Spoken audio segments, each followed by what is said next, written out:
안녕하세요. 캐피니스입니다. 오늘은 책을 낭독하는 시간을 가져볼까 합니다. 제가 오늘 소개시켜드릴 책은요, 우진의 어떻게 살아야 할지 막막한 너에게 라는 책입니다. 굳이 분류하자면 자기계발서로 볼 수 있는데요. 일단 저자부터 생소하시죠? 우진이라는 저자분은요, 중국 칭화대를 졸업, 미국 존스 홉킨스 대학에서 컴퓨터 공학 박사 학위를 받았습니다.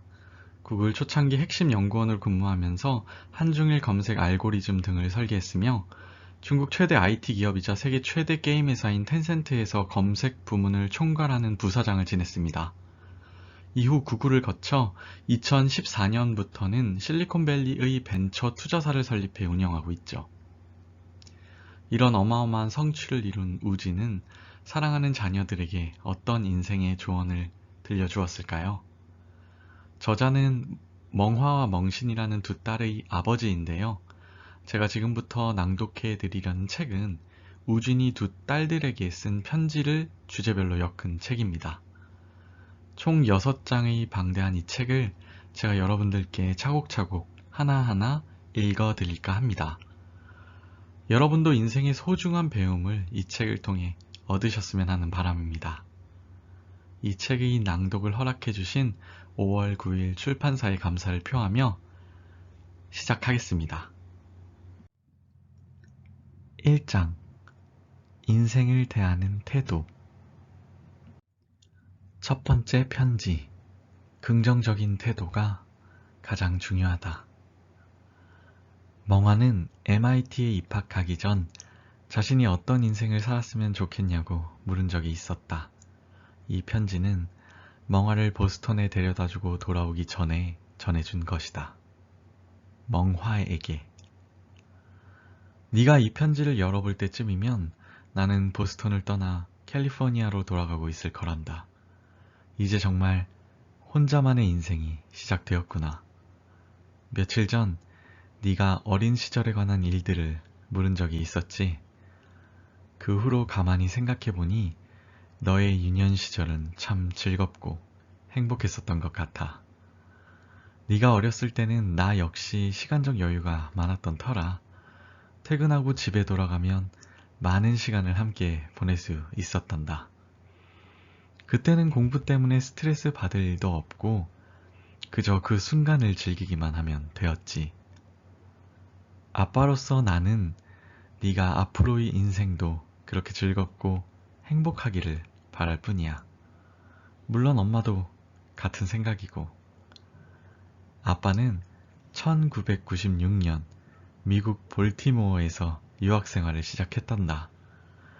놀랍게도 그곳 아이들은 공부에 많은 시간을 투자하지 않고 신나게 놀기만 하더구나. 하루는 이웃에게 물어봤어. 아이들이 공부를 안 하면 나중에 좋은 학교에 들어가지 못할 테고, 그러면 좋은 직장도 구하지 못할 텐데, 어쩜 저렇게 태평할 수 있냐고 말이야. 그러자 그 미국인이 이렇게 대답하더구나. 공부를 열심히 한다고 더 잘 산다는 보장은 없지만 현재의 즐거움은 눈으로 확인할 수 있잖아요. 그들은 불확실한 미래를 준비하느라 괴롭게 보내기보다는 현재를 즐기며 살겠다는 마음을 가지고 있었던 거야. 볼티모어 지역에 사는 사람들은 대부분 부자가 아니었단다. 수입은 실리콘밸리에 사는 사람들의 절반도 안 됐지만 그들은 늘 밝고 긍정적이었어. 길에서 모르는 사람을 만나도 언제나 서로 상냥하게 인사를 나누는 사람들이었지. 1997년에는 뉴저지 AT&T 근처의 작은 마을에서 여름을 보냈는데 그곳 사람들도 참 친절했단다. 만나는 모든 사람들의 얼굴에서 즐거움과 행복을 느낄 수 있었어. 그런데 나중에 실리콘밸리에 가보니 그곳 사람들은 앞의 두 도시보다 수입이 훨씬 많았는데도 그다지 행복해 보이지 않았단다. 행복하지 않은데 그 많은 돈이 무슨 의미가 있겠니? 아빠는 어렸을 때 가난한 집에서 자랐어. 지금 우리가 사는 수준에 비하면 찢어지게 가난했지. 간식 같은 같은 건 꿈도 못 꿨고 옷은 죄다 낡고 해진 것들 뿐이었단다. 그런데도 힘들거나 불행하다고 느낀 적은 거의 없는 것 같아. 사실 행복과 돈은 크게 상관이 없단다. 행복은 돈보다도 우리가 어떤 태도를 갖느냐에 따라 결정되는 것이지. 아빠가 가난한 환경에도 불구하고 행복한 어린 시절을 보낼 수 있었던 건 가정이 화목했기 때문이야. 당시에는 다들 가난하고 살기 힘든 시절이었어. 그래서 집집마다 갈등과 불화가 끊이지 않았지. 하지만 네 할아버지와 할머니는 한 번도 우리 앞에서 다투신 적이 없단다. 집안이 화목했기 때문에 나와 네 작은 아빠는 가난했지만 늘 즐겁고 평온했어. 네 엄마와도 결혼 후에 절대 아이들 앞에서는 다투는 모습을 보이지 말자고 이야기한 적이 있단다.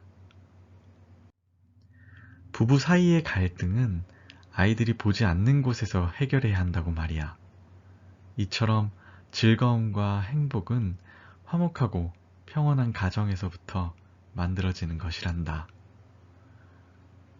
즐거움은 사람의 타고난 천성이 마음껏 발휘될 때 생겨나기도 해. 아빠가 어렸을 때는 공부에 대한 부담이 지금보다 훨씬 덜했기 때문에 날마다 친구들과 산으로, 호수로 놀러 다니기 바빴어. 만약 빽빽한 아파트 단지에 살면서 공부에만 매달렸다면 이런 즐거움은 발견하지 못했을 거야. 물론 주변 환경도 중요하지. 예전에는 오늘날처럼 소셜 네트워크가 발달되지 않았지만 사람들 사이의 교류는 지금보다 훨씬 활발했어. 사람은 혼자서는 절대 행복해질 수 없는 법이란다. 좋은 사람들을 곁에 두고 진정한 친구를 사귀는 것도 행복의 큰 조건이야. 마지막으로 가장 중요한 건 우리 마음이야. 마음이 너그러운 사람은 남들보다 훨씬 행복하단다. 남들과 비교하기 좋아하고 이기적인 사람은 절대 행복해질 수 없어. 그들은 아무리 좋은 일이 생겨도 그것이 누군가의 음모가 아닌지 의심부터 하거든.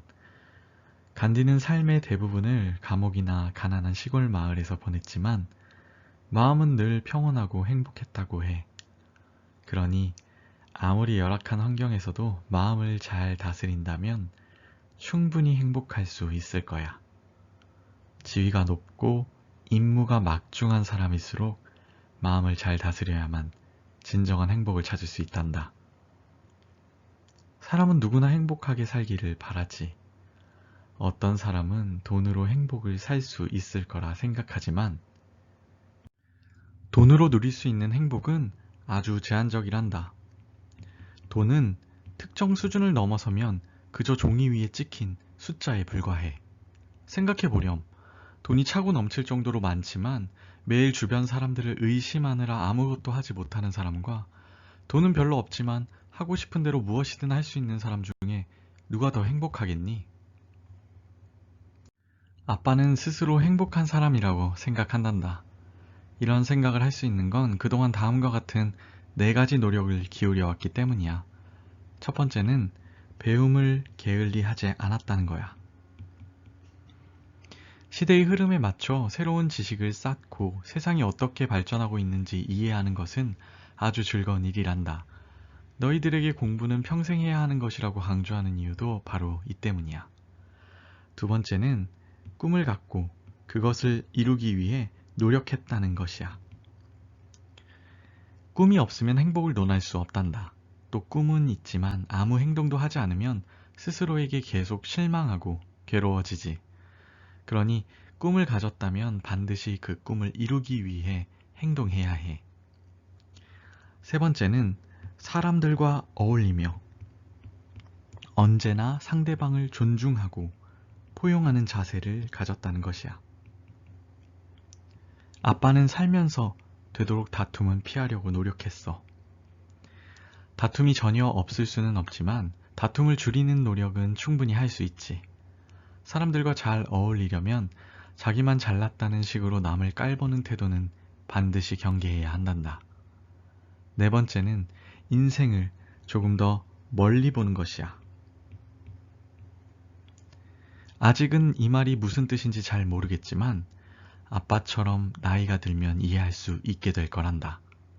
며칠 전 네가 앞으로 어떤 인생을 살았으면 좋겠냐고 내게 물었지. 아빠는 우선 네가 학교 생활을 마음껏 즐겼으면 좋겠구나.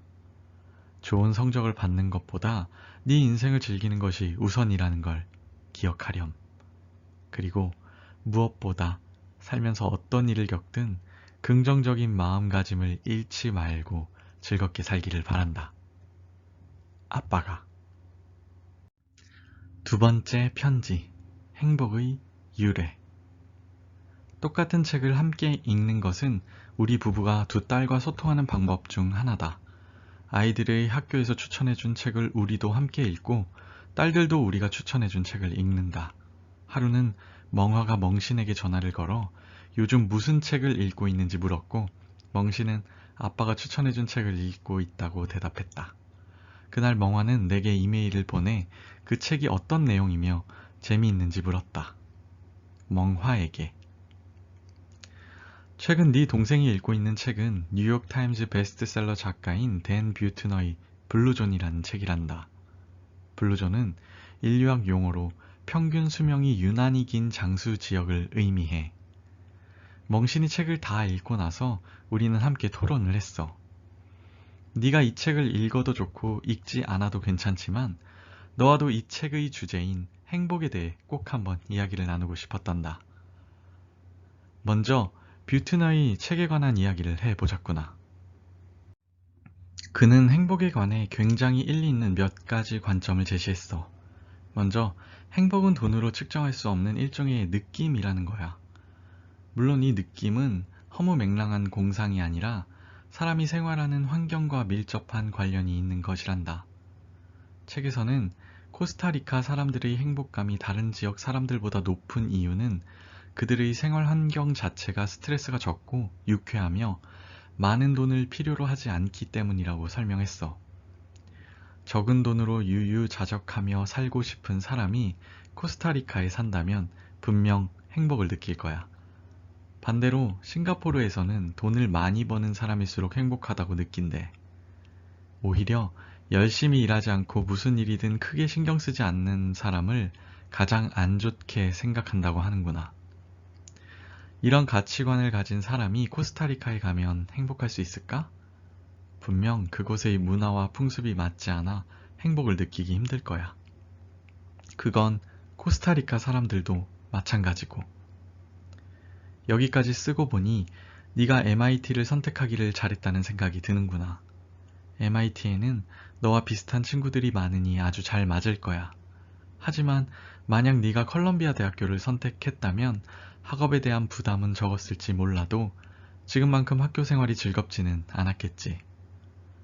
컬럼비아 대학교는 그동안 수많은 정치 리더를 배출해온 만큼 학생 대부분이 훌륭한 리더를 꿈꿀 텐데 넌 그런 경쟁을 좋아하지 않잖니.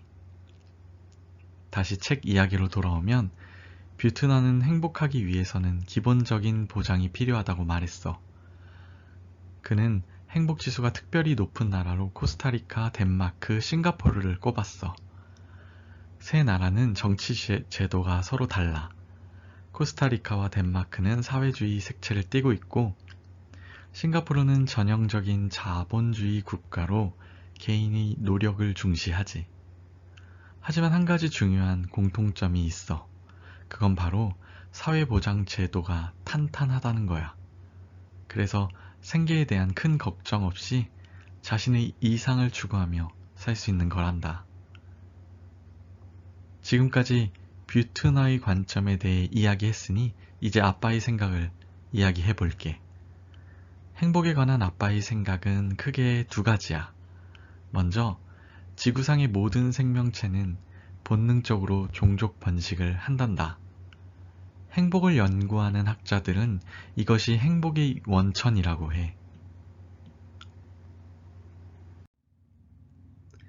이는 남녀 간의 사랑이나 부와 명예가 가져오는 행복보다 훨씬 오래도록 유지되는 행복이지.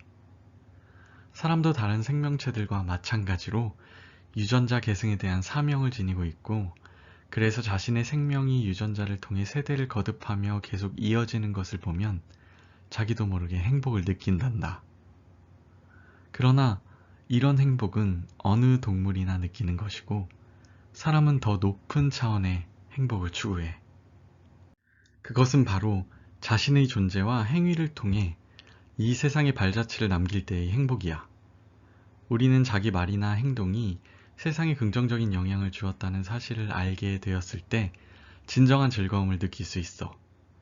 인생은 한 줄기 강과 같단다. 강물의 양은 강의 길이와 너비, 그리고 깊이라는 세 가지 요소로 결정돼. 한 사람의 영향력 또한 마찬가지란다. 현재 많은 사람에게 큰 영향을 미친다고 해도 오래도록 영향력 있는 사람으로 남는다는 보장이 없고, 긴 강줄기처럼 미미하지만 오랫동안 영향력을 발휘하는 사람도 있단다.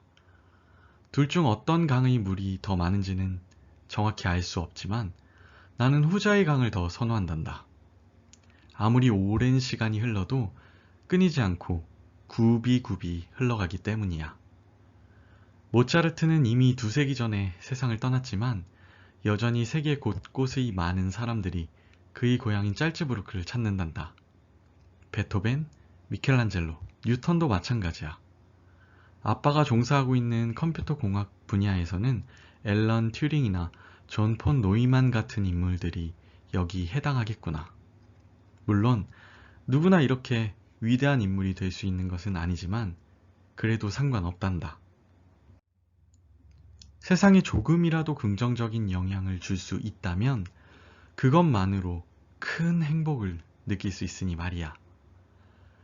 2012년에 아빠가 2년 동안 떠나 있던 구글로 다시 돌아왔을 때 비록 많은 것들이 변해 있었지만 우리가 만들었던 일부 코드는 약간의 수정을 거쳐 여전히 많은 프로젝트에 사용되고 있었단다.